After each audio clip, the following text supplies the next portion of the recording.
This is a whole body, whole health series. Today we are on Sense Your Health Smell.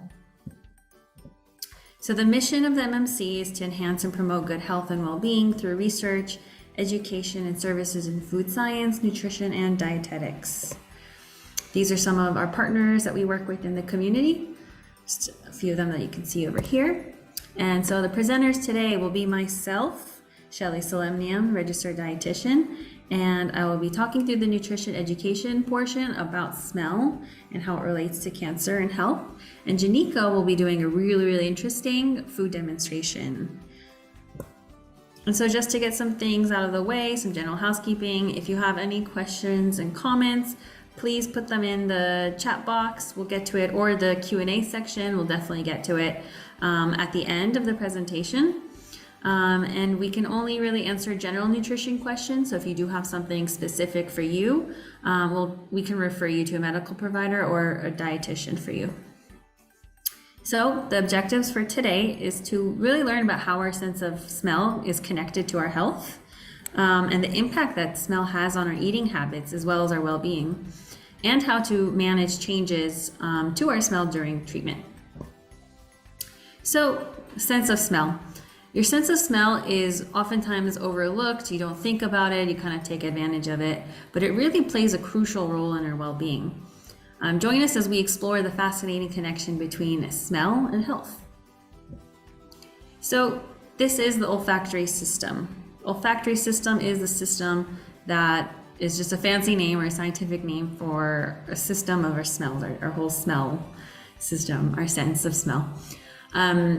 And our olfactory system is directly connected to our brain and our taste buds. So basically, people without a sense of smell aren't really able to taste food. Most of the taste is created by what we smell. And so the olfactory system is made up of the nasal cavity, of this respiratory part, and it has different things, including the olfactory bulbs, receptors, and they send nerve signals to the brain to be processed. And our sense of smell is closely linked to our sense of taste, as both of those really rely on those perception of certain molecules. So some of the molecules are coming in from the nose into those parts of the brain, and then the brain is also connected to our mouth and what we're tasting. And so our sense of smell allows us to really detect the flavors in the food that we eat. Olfaction, or smelling, is one of the most powerful senses. Really, like if you smell something, it can bring back memories. It can influence your mood or behavior. And if you just smell like maybe salty water, it kind of smells like the beach, you can think of an amazing time you had as a kid on the beach. Or even if you just smell some really delicious food, it'll bring me back to that time, and I can actually taste the food just because I smelled it. So did you know that your sense of smell is also really closely linked to your appetite? Certain smells can actually stimulate hunger and cravings. And at the same time, certain smells can also cause nausea and an aversion to food. So now we'll explore how your olfactory system, or your sense of smell, influences your eating habits. And so as we just said, your sense of smell is really closely connected to your brain's appetite center, very similar to the place for the sense of taste as well. So basically, certain smells can actually stimulate the production of hunger hormones, making you feel like you're hungry or you're ready to eat, even if you may not be yet. So the sense of smell and appetite place in the brain are really closely connected. So think about like when you walk into a kitchen and you smell really delicious food, and then suddenly you get hungry. You weren't hungry before, but you smelled the food and now you're hungry. Or you go to a movie theater and then you smell that buttered popcorn and you say, I really want popcorn, but you didn't want popcorn before you walked in. But some smells can have the opposite effect, causing you to lose an appetite or feel nauseous. You can think something really dirty, if you've ever driven and there's like these sulfuric, compounds in the air, usually driving out in the middle of nowhere. This often happens for pregnant women. A lot of pregnant women have said that some kind of smells really make them feel nauseous. Or if they're going through certain treatments like chemotherapy as an example, or they have a certain condition that can also cause certain smells to create a negative feeling or feeling of nauseated feeling. And the research shows that the smell of food can really actually influence the amount you eat. So when you smell food, your brain actually physically causes salivation. That's like saliva coming to your mouth. It begins to release digestive enzymes. Those are enzymes or compounds that help us digest food that's about to come in. It also releases stomach acid to break down food, and it also insulin into our bloodstream in anticipation of eating. So basically it sends all these compounds into our blood, into our mouth, into our stomach, believing that food is about to come. So it's sending all these things ready for the food to come just because of the smell. So think about during the cooking process, you're smelling the food and you might be really, really tempted to taste it before it's done. That's the smell really kicking in there. And so food related odors in that sense can really increase an appetite in that way. So I have some patients that say they just don't really have an appetite or they don't have hunger cues, and I say just cook really nice tasting food or be around some good smelling food and you're gonna notice your appetite come back. And for some people, being around the smell of delicious food all the time can actually lead to overeating because they're constantly stimulated by the smell. And so research has actually shown that our sense of smell even has this kind of effect on mammals, other animals. So one study on mice showed that certain odors can actually increase or decrease food intake and can increase or decrease body weight because the smells would make them eat more or eat less. And they found that there's actually a genetic variation among certain individuals with specific odorant receptor genes that are linked to the differences in the feeding behaviors, food choices, and the regulation of energy balance. So there is a genetic component to how we smell things and how we act as well.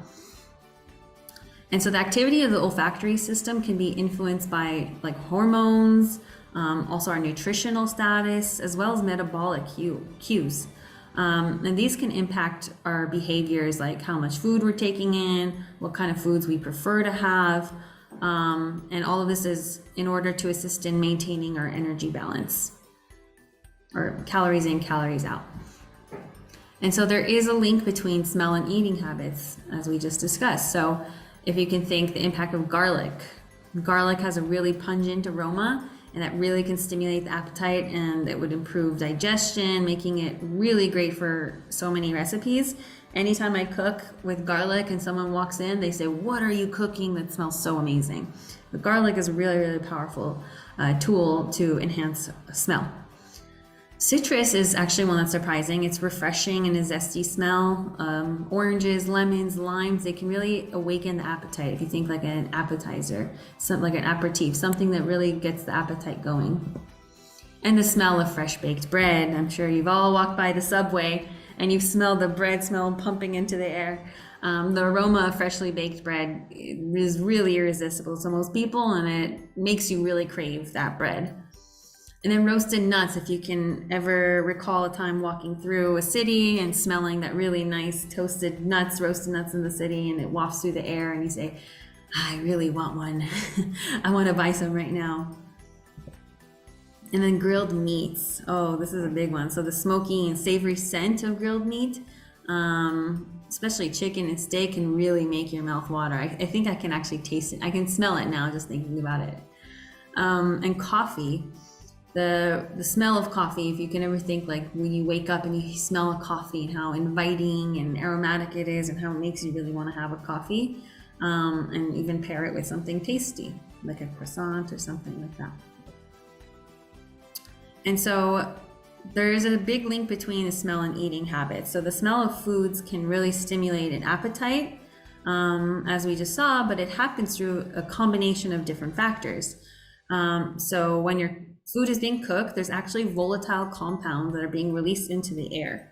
And so one of those compounds are released via something called Maillard reaction.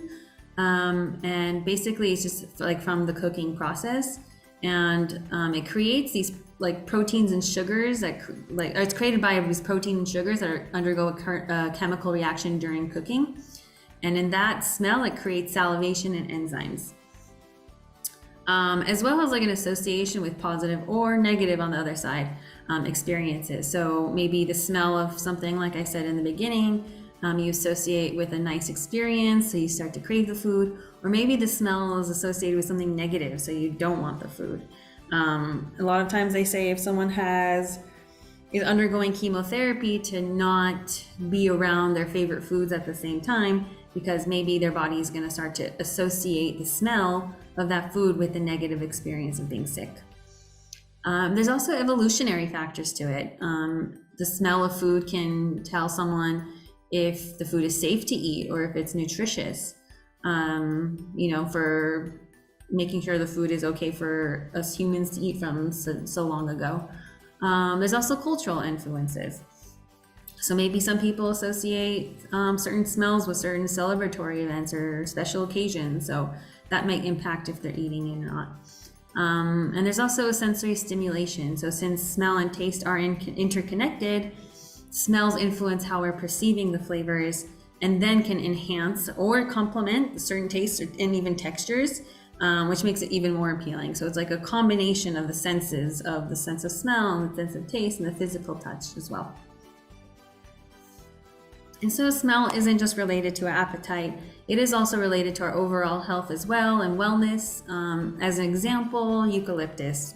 Eucalyptus has a lot of benefits, and the smell of eucalyptus has been shown to actually have like a benefit on the respiratory system. It can soothe the respiratory issues, reduce inflammation, and improve mental clarity. And that's just by smelling it. I've seen people where they boil eucalyptus leaves in a pot of water, or they just have eucalyptus plants hanging everywhere if they're going through a cold or to prevent a cold because of this soothing of the respiratory tract.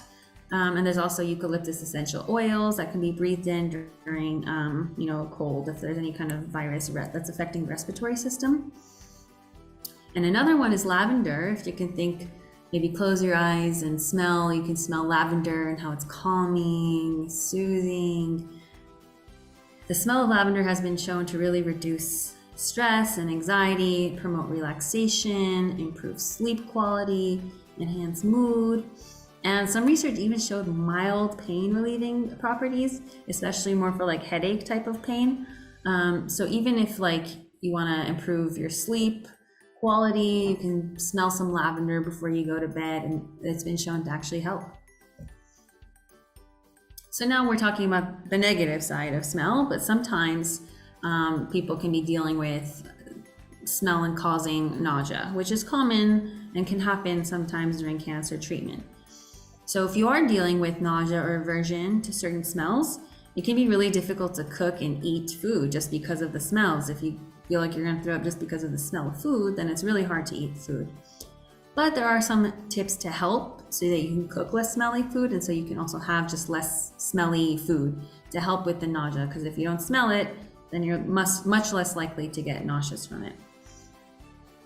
So basically choosing low odor cooking methods such as baking, in an oven, or steaming and that's covered, instead of frying or grilling, because the frying and grilling creates those volatile compounds, like we said about the meat that goes into the air, and then that will really stimulate the sense of smell. So by doing this, we kind of reduce those volatile compounds and we reduce the triggers into our sense of smell in our olfactory system. And then this might be a given, but avoid cooking strong smelling foods such as garlic, like I mentioned before, which is a really, really strong scent, but it could be triggering in a negative way. And onions and those kinds of foods that if you think they're really stinky, try to avoid it, like fish as well. And try to use herbs and spices to add flavor instead of relying on those strong smelling ingredients. So something more subtle that it'll just show up in your taste, but it won't affect the smell. It won't like punch you with the smell.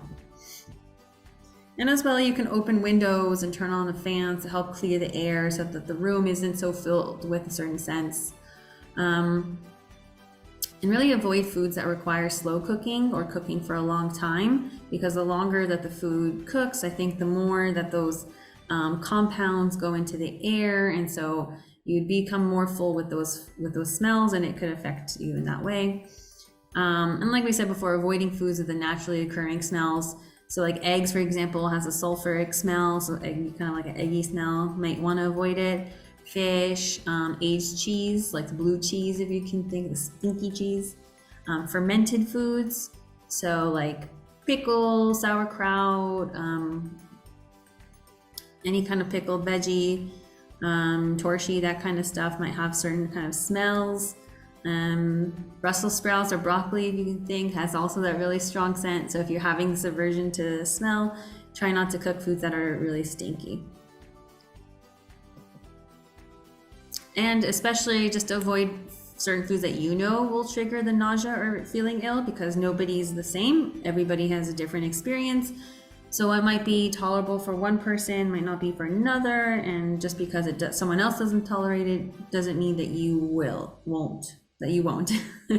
So you can also experiment with things and try it, because you never know. And then also choosing fresh foods, so foods that don't even need to be cooked. Like fresh fruits, fresh vegetables, so like broccoli sticks instead of the cooked broccoli, or just pantry items that don't really require cooking, so you can even like fix yourself a sandwich straight out of like things from the fridge, or chill the foods in the fridge first. So if you cook it and like the heat is making the smells come around and you can't tolerate it, then you can even like just keep it in the fridge and then eat it when it's already cold, and that can help with the smell. Or something like this on the side over here, which is like a chia pudding or even overnight oats, something that's just keeping cold, because the cold temperature will stop the molecules from really coming into the air, so that might be more tolerable for you. So basically, by following these tips, you can cook and eat without triggering that sense of smell, and creating nausea or aversion to food. So nausea during treatment, it can happen for a lot of people, but it can be managed. So in order to manage it, you can identify your triggers. So just knowing what's triggering your nausea, and then, it can help by avoiding these triggers. So if you find out that certain smells are triggering nausea, then you can follow these tips to help trigger the nausea.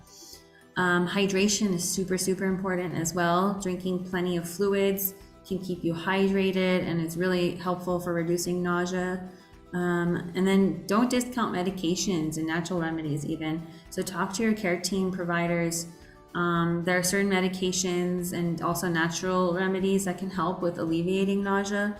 So don't feel like you have to do this alone. You can definitely, reach out and get help, even if it is with medication. Because we just want to make sure you're eating enough, because that's super important during treatment. You want to provide your body with the nutrients and the energy and everything it needs to heal. And there are certain natural remedies, so like ginger, peppermint, those things kind of can help. Like ginger tea is an example of a whole like raw ginger that you can cut up and put in hot water, and peppermint tea, that kind of stuff. Or even like a mint gum can chew on. Sometimes people find that helpful. And also acupuncture. Some people have found acupuncture to be helpful as well. So there are different ways that you can, focus on this and help yourself with treating the nausea. And then your sense of smell can actually be helpful to alleviate stress and anxiety. So basically, like we said before, the eucalyptus, the essential oils, lavender, rose, the smell of flowers, are just examples of essential oils that can help calm down your mind and reduce stress. Aromatherapy has been shown to reduce stress and anxiety. It can be smoothing and calming. So if you can do like an aromatherapy session or during a bath time would be nice. And like we said, herbal tea with the ginger, this peppermint, chamomile, lemon balm, these can really help soothe you. And then even if you just hold the cup up and smell it and breathe it in, and while you drink it, that can really help as well, because we're utilizing our sense of smell to help. And so really, our smell has such a powerful impact on our health and well-being, as we just talked about. Incorporating scent into our daily routine can help improve our mood, can reduce stress and anxiety, and can even alleviate nausea during treatment. So just remember to identify what are your triggers for nausea, Continue to drink plenty of fluids, and don't be afraid to seek medications if necessary, and even try out natural remedies if you find them. And incorporating this aromatherapy, essential oils, really utilizing your scents to actually help you to reduce stress, promote better sleep quality, can help you all around as well. And thank you so much. I hope you all found this very helpful. Janika is going to do a food demonstration actually on how to prepare a meal that doesn't have such a strong scent. So if you are going through that nausea, this would be super, super helpful. All right, thank you so much, Shelly, for providing that wonderful information about smell and health. Today, we are going to be making a no-cook recipe. This is absolutely going to minimize any of those strong smells, but it's maximized with flavor and with taste as well. So today we're going to be making a Greek pasta salad. I love this recipe because there's so many variations to it. Pasta salad can be from any cultural background. For this, we are going to be using a Greek influence. So we do have pasta that we have cooked and chilled ahead of time. We have cherry tomatoes, a little bit of olive oil, very thinly diced red onion. So I would say the most pungent thing out of this entire recipe would be the red onion, but because we're not cooking it, it's not as pungent as it could be. We're using olives as well. We're going to be using lemon juice and lemon zest. We have feta cheese, spinach, mint, and cucumber. So it marries a lot of different flavors and it's very, very balanced. So let's get started. Okay, so the first thing that we're going to do is dump our pasta into our bowl. And we are going to coat this with a little bit of olive oil. This will help to separate the pasta as the other ingredients are included. And then we'll add the rest of the olive oil in later. All right, so let's give that a nice stir. You can already see all of the pasta is being separated, which is exactly what we are looking for. All right, so we are going to set this to the side and do some chopping. So we're going to chop and quarter our cherry tomatoes. We are going to be using 1.5 cups. So let's cut those up. If for whatever reason you don't have cherry tomatoes available in your store, grape tomatoes are also a great option. But honestly, any variety of tomato that you enjoy would work for this recipe. All right, so we are just quartering our cherry tomatoes. I love these cherry tomatoes because they have different colors, which gives our salad a very colorful, summery vibe. All right. You can also roast your tomatoes ahead of time and cool them as another alternative to fresh tomatoes. But just keep in mind that as you cook certain items, the smell does increase. All right, so we are continuing to chop these up. Excellent. So let's put our first 1/2 cup in our pasta. And then I'm going to do some variety. So instead of quartering this 1/2 cup, I'm just going to cut these in half. Very nice. So this is going to add some more texture to our pasta salad. Making sure I am selecting all of these colors. Look at this one. I love this color. Okay. All right, and then we're going to chop up our last half, and I will do quarters for this one. This is an amazing summertime salad because there is no cooking involved. So it will keep you nourished and hydrated and keep you cool as well. And it's really nice as a to-go item if you are picnicking outside or enjoying any of the summer concerts that Southern California has to offer. All right, almost done with this step. Okay, so that looks good. We'll set the rest of our tomatoes to the side. Perfect. All right, so the next thing we're going to do is cut our cucumber in half. I am using an English cucumber, which tends to be less seedy than your standard cucumber. So I'm just going to cut this in half, like so. Perfect. We're going to cut the tip off of this so it is nice and sturdy to cut. And we are going to cut this in quarters. All right. You can also substitute an English cucumber with a Persian cucumber, which is a little smaller, so that you don't have as much food waste. But we are not going to waste our vegetables over here, so we're going to enjoy the rest of that cucumber later on. All right, so now that's done. We're going to add that to our bowl. Perfect. All right, the next thing we're going to add is our onions. I'm gonna add about half of that. And then we're gonna add our olives.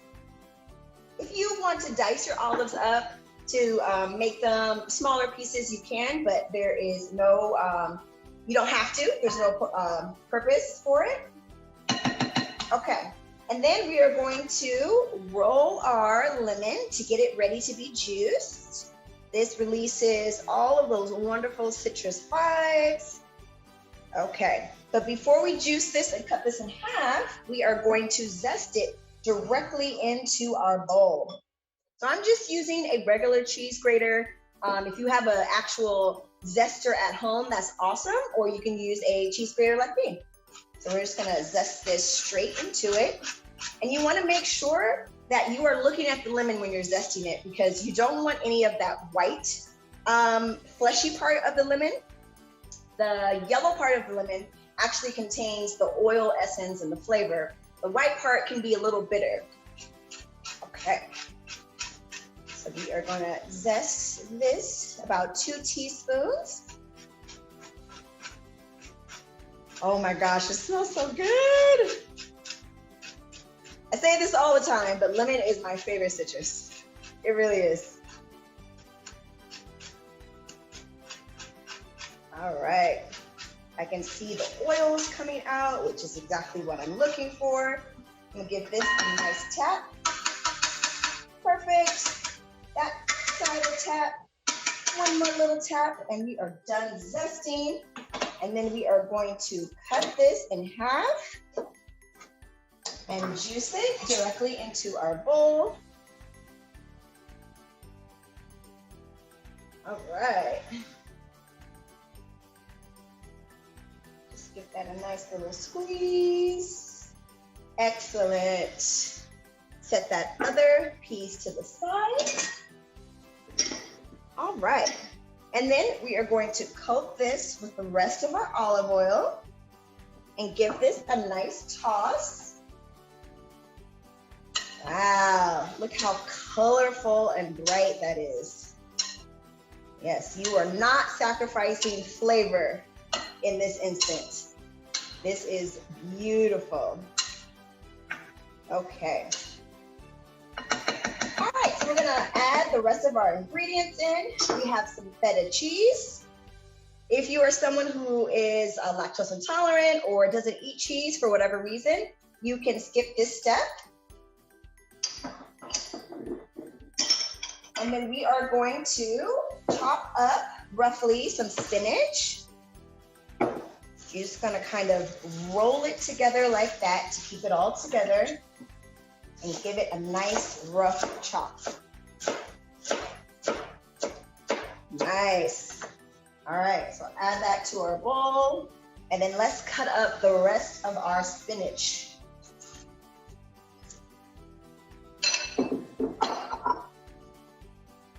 Like I said, roll it in a nice little bowl.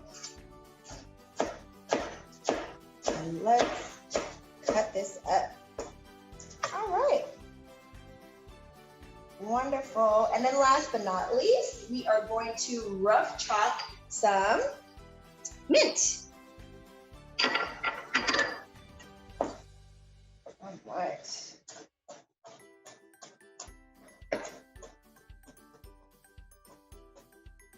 There we are. Toss that into our bowl. We are going to season with a little bit of salt, just a pinch, and a little bit of black pepper. Excellent. And let's give this a nice thorough toss. So I want to slowly start incorporating everything from the bottom to mix it up.